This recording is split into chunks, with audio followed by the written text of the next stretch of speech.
5, 4, 3, 2, 1. Filosofía de la Edad Moderna. Página 463. Generalidades. Concepto de Edad Moderna.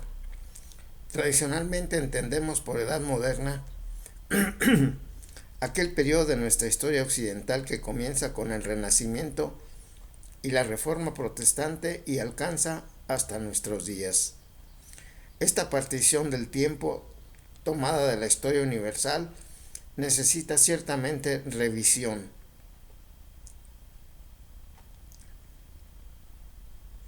Pero se ha hecho clásica y obligada aún para la historia de la filosofía.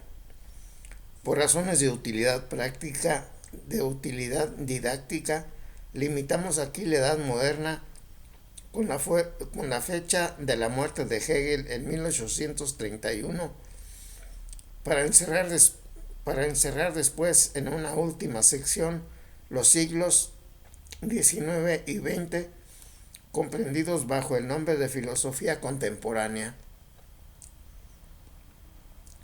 Espíritu de la Edad Moderna.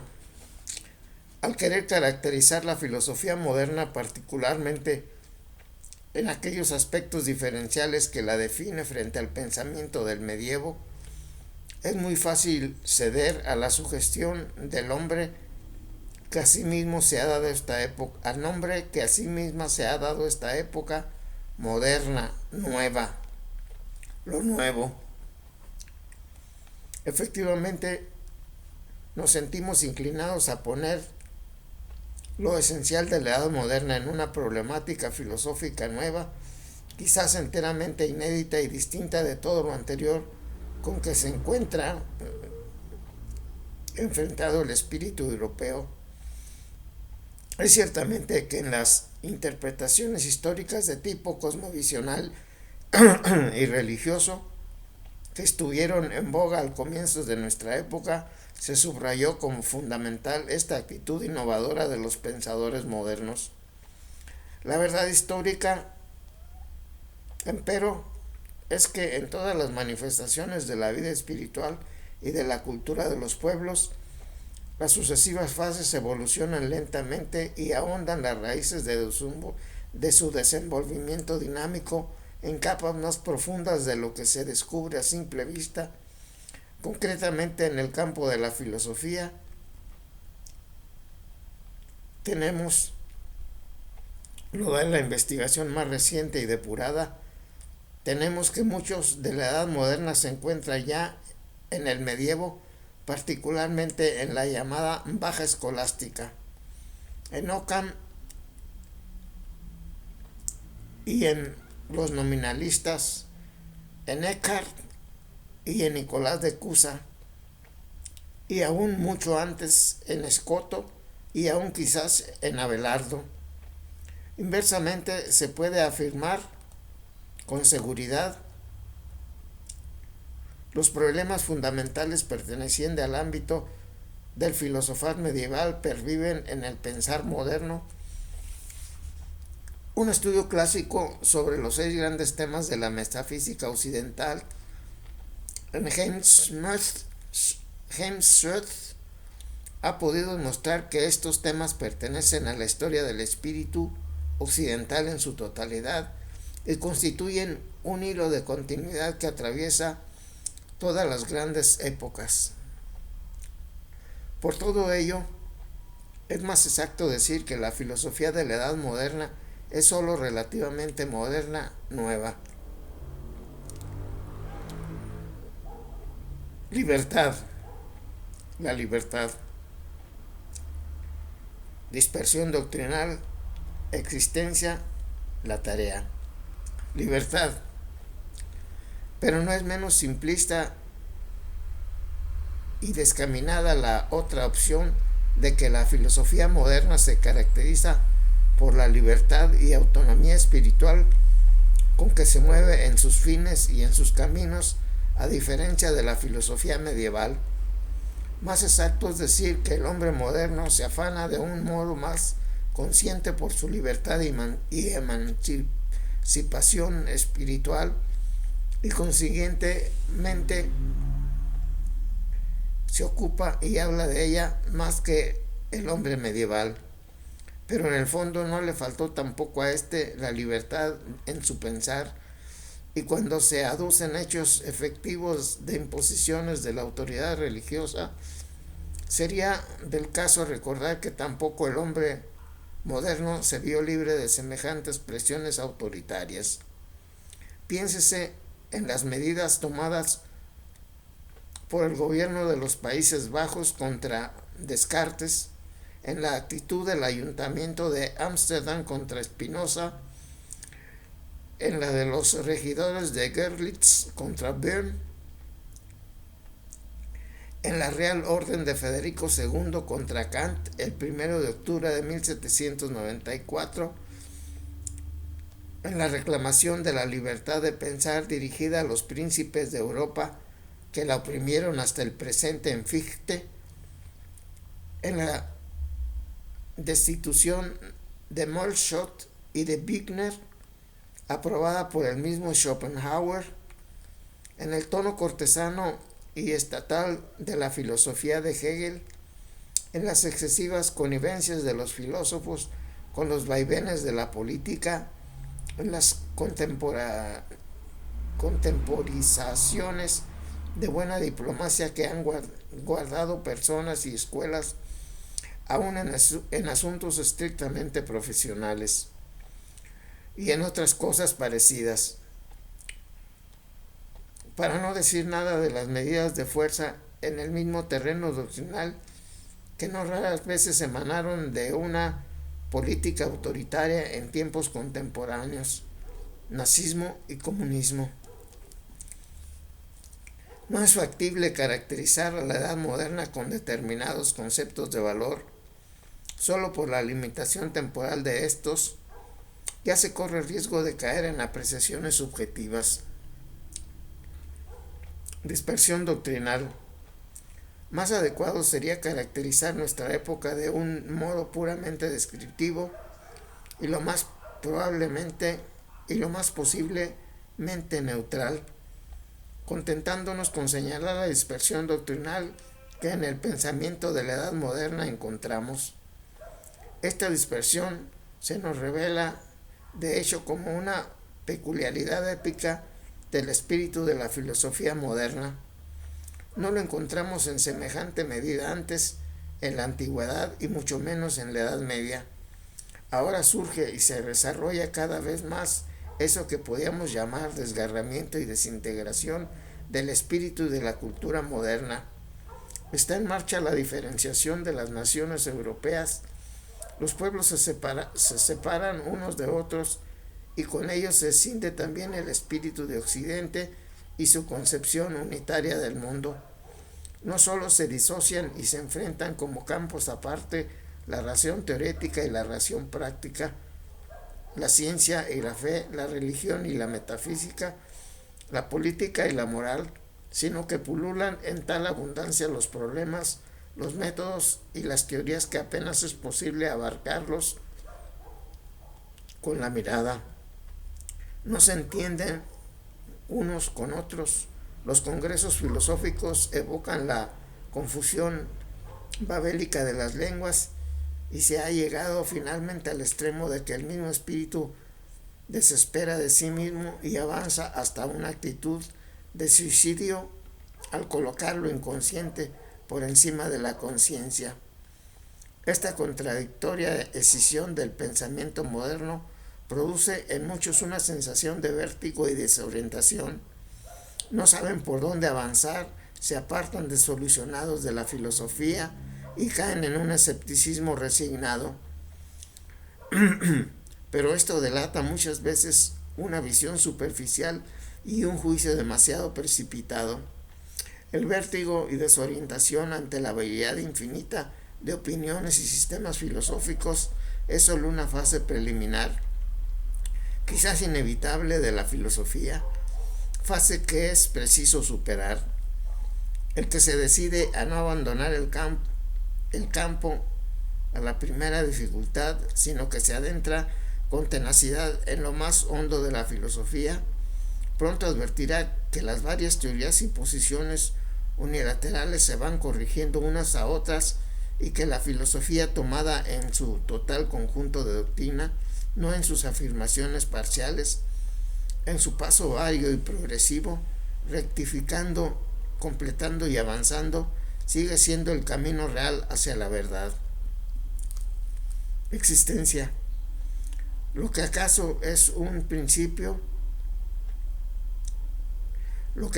un principio fue motivo de desorientación o se confundió con el mismo error, se revela después como un honrado anhelo de sinceridad incondicional. No se deja pasar a nadie sin examen, no aceptar nada sin crítica, no eximir del análisis ninguna posición por inconmovible que pretenda ser, sino cada filósofo en particular ni cada corriente filosófica. Sí es cierto que el espíritu filosófico en su conjunto está abierto a todo. Así dispuesto encontrará verdades seguras al menos dentro de las posibilidades humanas. Esto es natural y el negar en lo absoluto la existencia de semejantes verdades es una evidente exageración. Y en todo caso, cuando el pensador individual incorpora a sus propias formas de vida, esta dilatada amplitud de la filosofía se hace en él existencia. La más reciente evolución de la filosofía moderna, la filosofía de la existencia, es un paso consecuente y representa una expresión exacta de su íntimo ser. La tarea. Lo último no será, por cierto, este momento actual de la evolución, precisamente porque la voluntad y la fuerza hacia la verdad no son aún la verdad misma. Toda voluntad de trabajo es valiosa, pero solo en razón de la obra misma emprendida. Por ello, no podemos contentarnos con la simple voluntad de hacer algo, con el mero esfuerzo de caminar, con la pura aporética, el problematismo. A un árbol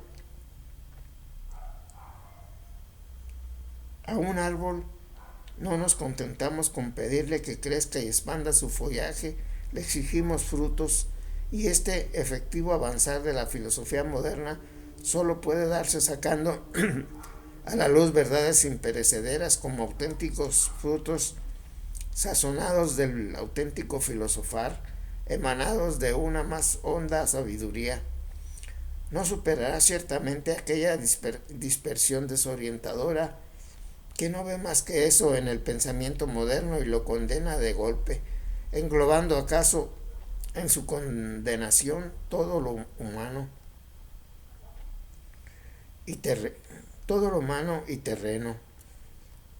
La superará quien en desapasionado estudio de este pensamiento descubre algo mejor, cala más hondo y mira más lejos. Nadie está más dispuesto para dejarse enseñar que el espíritu de la filosofía moderna.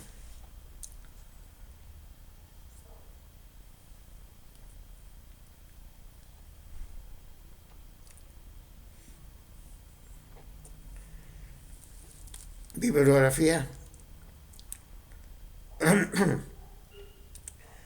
Hegel, Vorlesungen über die Geschichte der Philosophie, Tomo 3. Schelling, zur Geschichte der neueren Philosophie. Munich,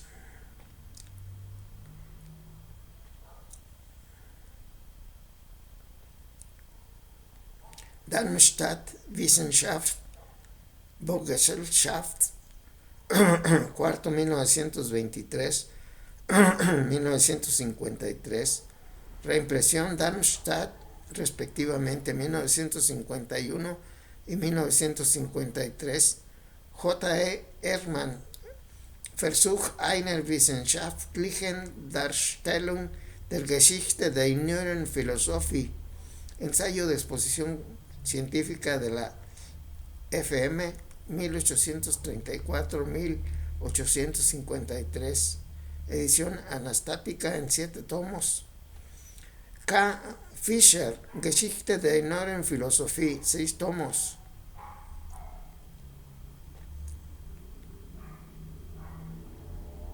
Descartes, Spinoza, Leibniz, Kant, 2 tomos. Fichte, Schelling, Hegel, Schopenhauer, Bacon,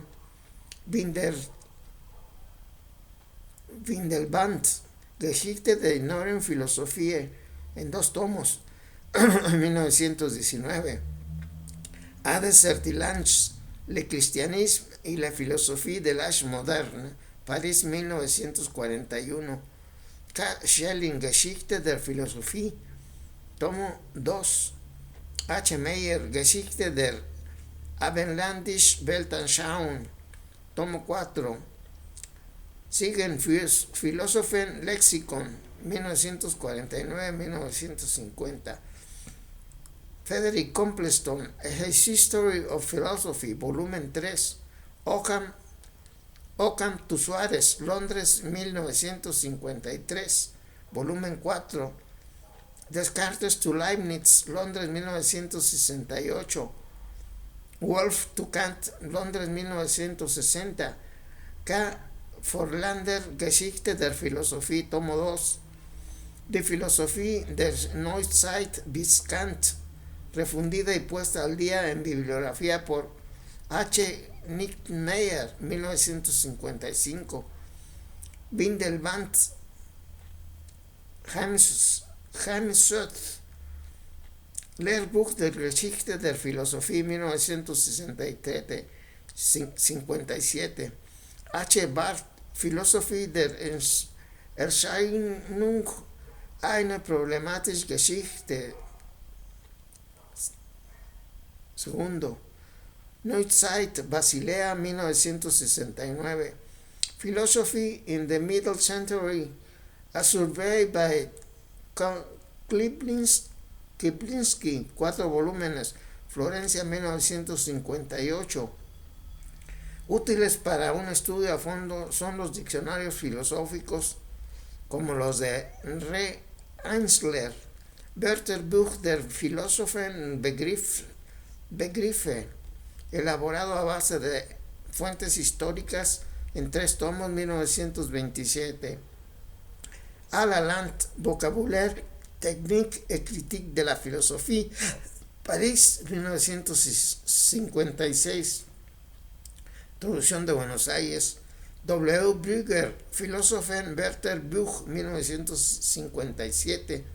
Por Herder en Barcelona, 1965. J. Hofmeister, Wörterbuch der Philosophischen Begriff, 1955. Enciclopedia Filosófica, Centro de Die Studii Philosophici di Garate, 4 volúmenes, Venecia y Roma, 1957. J. Ferrater Mora, Diccionario de Filosofía, Buenos Aires, 1959. Auxiliares bibliográficos,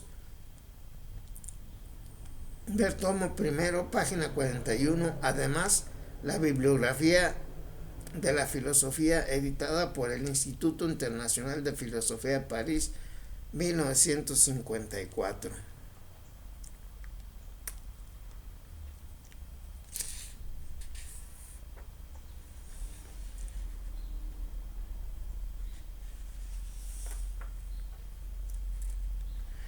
Y viene posteriormente la filosofía del Renacimiento en la página 466 con su bibliografía. La Antigüedad Renacida, página 467. Los platónicos.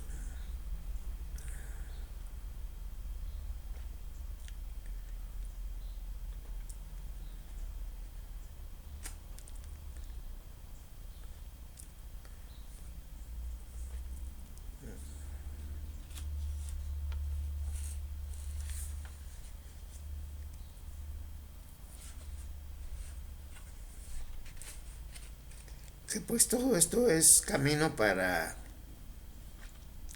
entrar en el periodo de la Ilustración, y luego se ve la Ilustración en Francia, en la Ilustración en Alemania, la Ilustración en Inglaterra,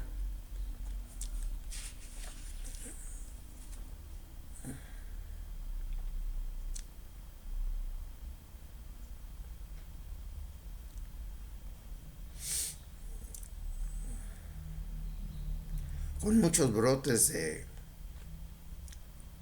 de un intento por pensar distinto a todo lo que antes se había pensado en la escolástica.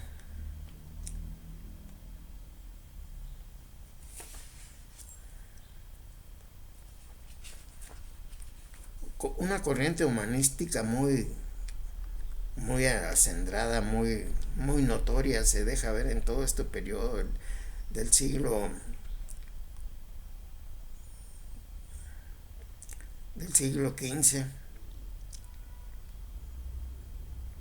del siglo XVI, del siglo XVII,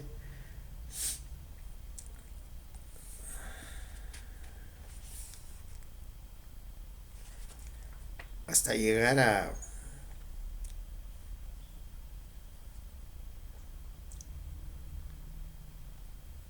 que se descubra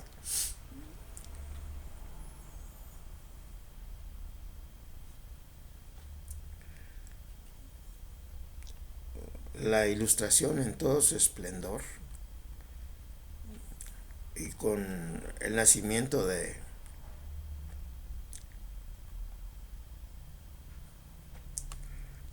renacimiento de la Reforma y el nacimiento de la Contrarreforma.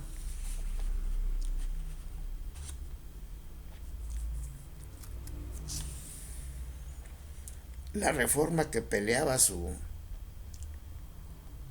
la ilustración que peleaba su derecho de del análisis de la ley natural, y la Iglesia con la ley divina, cuál tiene prioridad, y los que se fueron por la ley natural y los que la que criticaban teniendo como bandera la ley divina y la obediencia a los sucesores del cristianismo que habían campeado pues desde que Constantino en el 300, en el 400, en el 500 había admitido a la religión cristiana como la religión oficial del Imperio Romano. Cuando menos se les dejó de perseguir. Eso para conservar la unidad del Imperio Romano, porque no lo hicieron así seguramente como veían que se venía la catástrofe de la dispersión, de la fragmentación evidente del Imperio Romano, que prefirieron mejor adaptar el cristianismo como la religión oficial del Imperio Romano, aun cuando el politeísmo de los romanos reclamaba con gritos de ahogado, pues échenme la mano y déjenme sobrevivir. Pero venía pujando muy fuerte el cristianismo. Y al final de este periodo, pues surge después de 1000 años, empieza a florecer la ilustración inglesa, la ilustración francesa, la ilustración alemana, que no era otra cosa sino darle su lugar a cada cosa. En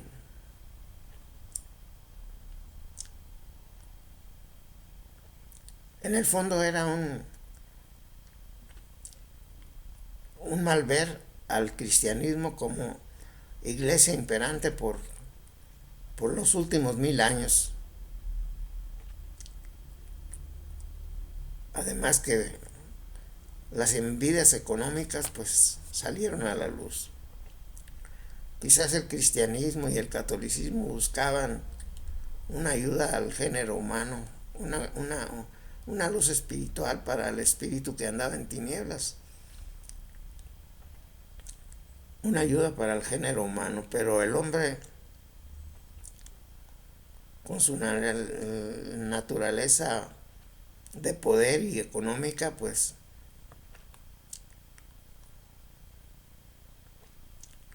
lo único que quería era quitarle el poder a la iglesia que había imperado pues desde el tiempo de Constantino, en el año 1300, 1400, en el año 400, 500, 1000 años había imperado la iglesia, y las doctrinas de la patrística y de la alta escolástica, de la escolástica media y de la escolástica reciente, pues empezaron a ser criticadas por los hombres de la Ilustración, que en realidad lo que querían, para no pecar de ingenuos, lo que querían era quitarle el poder a la Iglesia católica cristiana que ya había imperado por 1000 años, abiertamente como heredera del Imperio Romano. Porque todos los hombres de religión que protestaban contra la Iglesia católica, pues lo hacían con el propósito, digo, para no pecar de ingenuos, lo hacían con el propósito de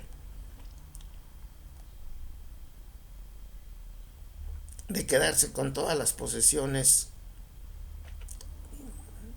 cristiano-católicas que se habían generado a través de todo ese periodo de 1000 años. Había infinidad de había infinidad de monasterios, de catedrales, de iglesias,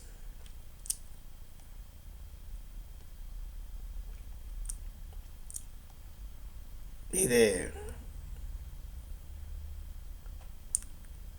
de obras que por 1000 años se habían generado, y pues las nuevas voces de los reformistas era pues acabar con los con los cristianos católicos, y surgieron reacciones violentas de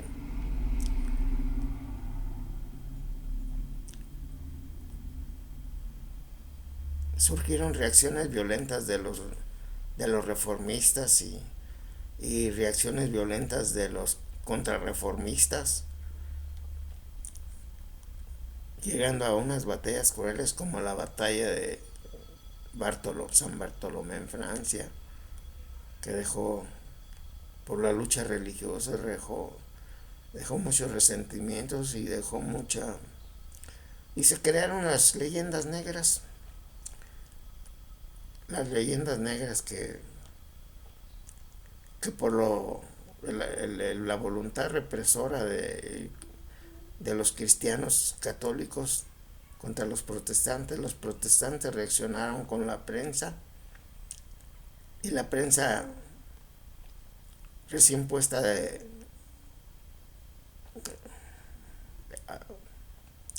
a la luz del día como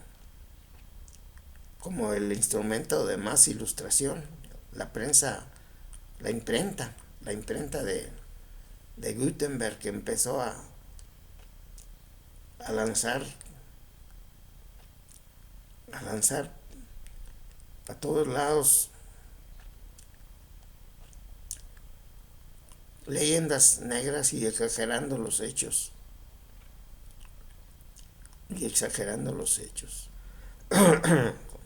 contra la Santa Inquisición, con las reacciones violentas de los cristianos que no se querían dejar arrebatar los 1000 años de trabajo que suponía que habían hecho en toda Europa. Y pues, como digo,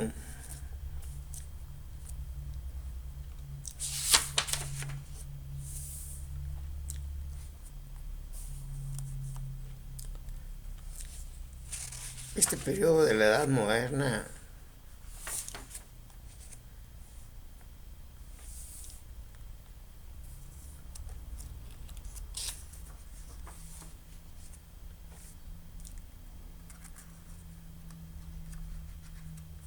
se caracteriza principalmente por eso, por la aparición de los hombres ilustrados y los descubrimientos científicos de Galileo Galilei, de Kepler, de Copérnico, pues pusieron muy en duda lo que se creían como verdades dentro del pensamiento, dentro de la ciencia, que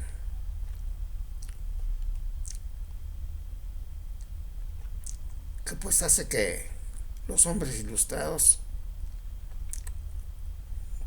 presenten sus propias filosofías, como Thomas Hobbes, como Rousseau, como Hume, como Locke, como San Ignacio de Loyola,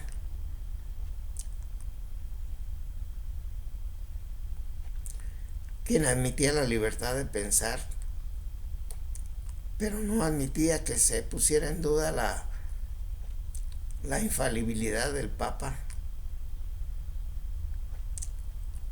Todo lo que estuviera y que aprobara el Santo Padre, que había sido el rector de la Iglesia Cristiano-Católica por 1000 años, todo el que no pusiera en duda la autoridad papal era bien recibida por San Ignacio de Loyola. Pero lo que se pusiera el Papa era condenatorio, porque el Papa pues era, quieras o no, bueno o malo, era el representante del cristianismo, como luego posteriormente, como luego se puso en evidencia cuando los árabes quisieron posesionarte de Europa en 1570, mandándole un ultimátum al gobernador de Venecia y al Papa, y se vino la Guerra Santa contra los árabes, que querían posesionarse de toda Europa. Quizás en una reacción a que los cristianos habían expulsado del norte de Europa a los judíos y a los árabes, principalmente. Pues lo más evidente que conocemos más es la expulsión de judíos y árabes en España, confiscándoles sus bienes si no querían reconocer que vivían en un territorio cristiano católico. Y de ahí el surgimiento de los reyes católicos, aunado a que los acontecimientos científicos o los descubrimientos científicos, como el heliocentrismo, como los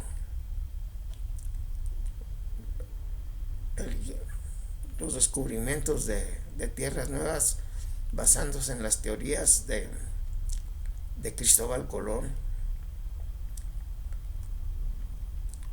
y muchos monjes que perdieron incluso la vida por ejercer su libertad de conciencia y de pensar como ellos pensaban que era lo real. No pocos religiosos encontraron la muerte, incluso los que no pagaron con su vida, pues se vieron siempre siempre amenazados por las autoridades locales, que eran pues tradicionalistas en referencia, y como se puso de manifiesto en algo de lo que leímos hace minutos antes. Entonces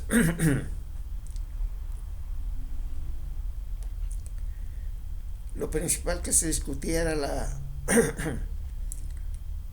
la primacía de la ley divina contra la ley natural.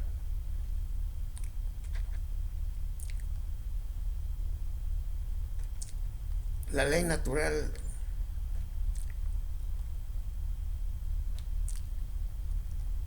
y la ley divina. ¿Cuál debería permanecer y prevalecer? Bueno, pues vamos a vamos a dejarle aquí. Y pues esto es un panorama del inicio de la Edad Moderna y del el renacimiento, el nacimiento, el renacimiento del humanismo.